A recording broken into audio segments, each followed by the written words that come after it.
Well, the bourbon industry is absolutely booming right now, but that does come with a few concerns. Yeah, there's 5 things that really concern us, and we're going to kick that off with number 1 right here.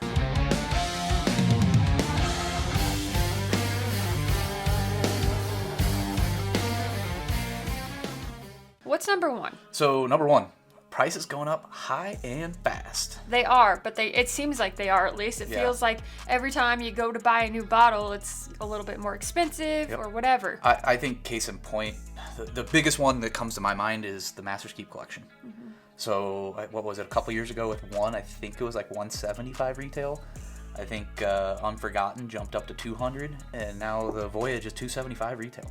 And those aren't the only ones that are going up. No, those are just some bottles that came to mind right off the bat. I think we've seen some of the Russells going up. We've seen Eagle Rare going up in price. Same thing with like Henry McKenna and Heaven Hill. Oh, yeah. I know that they were really talking about like you used to be able to get those for like $30 or $40, and now they're like $70 or $80 in some places. Yeah, and I think a couple years ago, at least we'll find those around here in Denver for $50, and now I think they're $60, $70. It's crazy. So yeah, prices just keep going up and up and up, and who knows when it's going to come down, or the bourbon connoisseurs and consumers going to have to kind of say, we've had enough of this. Enough is enough. Like, are we all going to get priced out of the market to where we can no longer buy good bourbon anymore? Then they're going to have to bring them back down. Well, our next fear is a little bit political. Yeah. Sorry. Yeah, we try not to get political, but in this case, we need to. A little bit political, and that is liquor laws changing to force small stores to close their doors. Yep. And Colorado is case in point number 1 right now for us. Oh yeah, that was a year or so ago. They changed the laws here in Colorado to where you can sell wine in liquor stores, which you used to not be able to buy wine. Grocery stores. Or in grocery stores, sorry.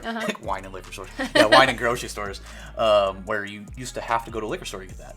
And we've talked to multiple business owners, and since that went into play, liquor stores have lost 30 to 40% of their sales. It really sucks. Oh yeah, it sucks for these small shops, and there's nothing that can be done about it really anymore because it's now a law. Right, it is. If they're forced to close their doors, then you no longer have those relationships, and you no longer have that small business to support. It gets outsourced, and then you go to the big box store, and you're forced to buy there, which I know a lot of states are like that, including Missouri. Yeah, Missouri. In college, I used to go buy kegs at Walmart, buy my liquor at Walmart.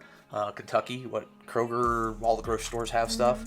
So it's just kind of, it's different wherever you're at. And I'm sure wherever you're at has different liquor laws that can force a lot of the small businesses to close. But at the same time, it's like, yes, you can buy liquor at Walmart. That's kind of handy sometimes. You can go to King Soopers, get all your groceries, and buy the liquor you need. Yeah, it's a fine line, double-edged sword, whatever it is. It's just, it can be a problem. And like I said, we're seeing that here in Colorado with liquor stores. Let us know in the comments if that's happening where you're at, or if you see something different with it. Like, do you like having the big stores to be able to go get stuff, or would you prefer to support a small business? We know we have a lot of followers who are liquor store owners and things like that. So let us know in the comments, and while you're there, be sure to hit that subscribe button if you have not subscribed yet. We'd love to have your support, and check out our Patreon. Getting new glens in, things like that. So check that out and support us when you can. All right, next point we got, number 3, is, I don't know if this is something we can necessarily prove or not, but it's how we feel. It's distributors hoarding allocations of stuff. Yeah. I mean, we've again talked with liquor store owners, and they're like, oh yeah, the distributor has it. It just hasn't been distributed yet. So it's like where are these bottles?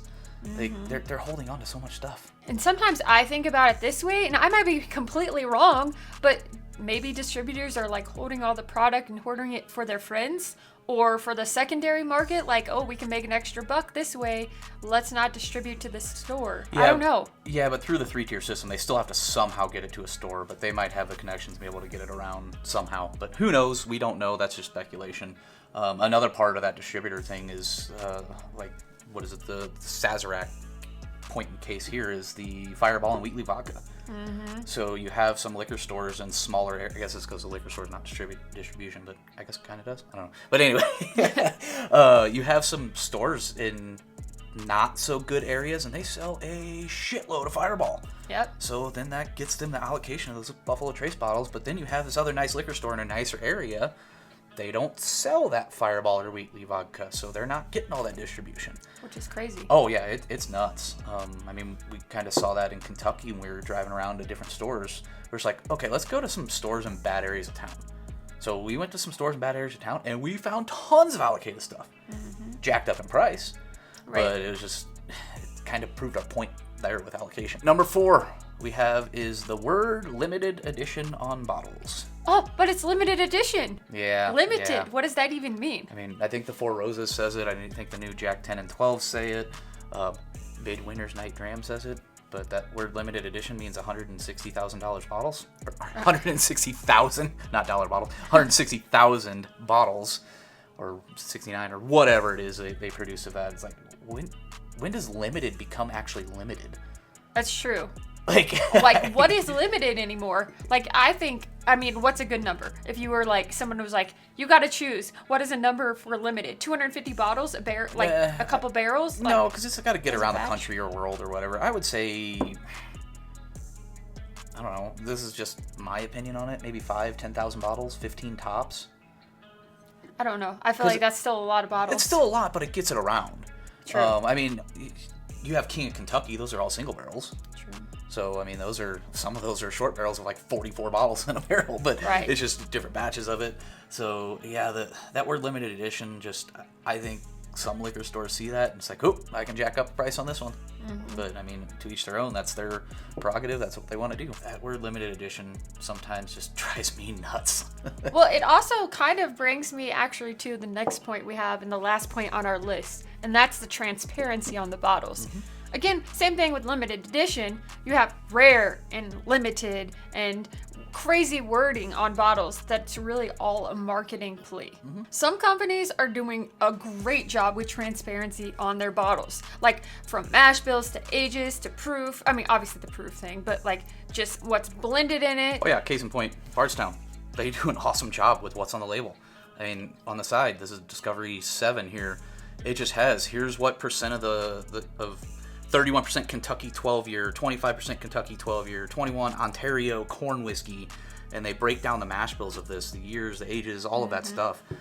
So you know what you're actually getting. You know exactly what's in the bottle, where it came from, where the blend was made. Like, same thing with Virtue. Oh yeah, Virtue Spirits. Or not Virtue, Evernorth. Well, Evernorth now. Evernorth. Like this says 75-25, stated distillation, Maryland, 5 years. So it's you know what the mash bill is. You know everything about it. I've seen some bottles on the shelf where I'm like, oh, okay, this is like a 15-year bourbon or a 15-year whiskey, right? Oh yeah, you saw that today. Like at a 15-year whiskey, and you look at it and you're like, oh, that sounds super interesting, like 15-year whiskey. If you don't know any different, then you might look at the shelf and be like, 15-year-old whiskey, okay. And then you look and you're like, okay, it's a 15-year-old rye. Okay, now where was it distilled? Because that is a big key. Like, if you can say, oh, this was distilled in Canada, then that makes sense because this is either blended with Canadian whiskey in it or whatever, and that's where you're getting the older age because a lot of Canadian whiskeys. Well, it's rye because right when you said that to me earlier today, my first instinct when she said 15-year rye, I was like, oh, Canadian. Right. That was my first instinct on that. But people who aren't very well versed in things, like sometimes you'll look at one, like, for example, I saw one at Total Wine. And I don't even know the brand. I couldn't tell you exactly. But I saw it on the shelf, and I literally had to look at the label for like 10 minutes. It was like... That was that Hooten Young 12-year whatever it was, and what was it, a light whiskey or something? Yeah, it was a light whiskey, but I literally had to spend forever to try to figure that out because it was not very clear on the bottle.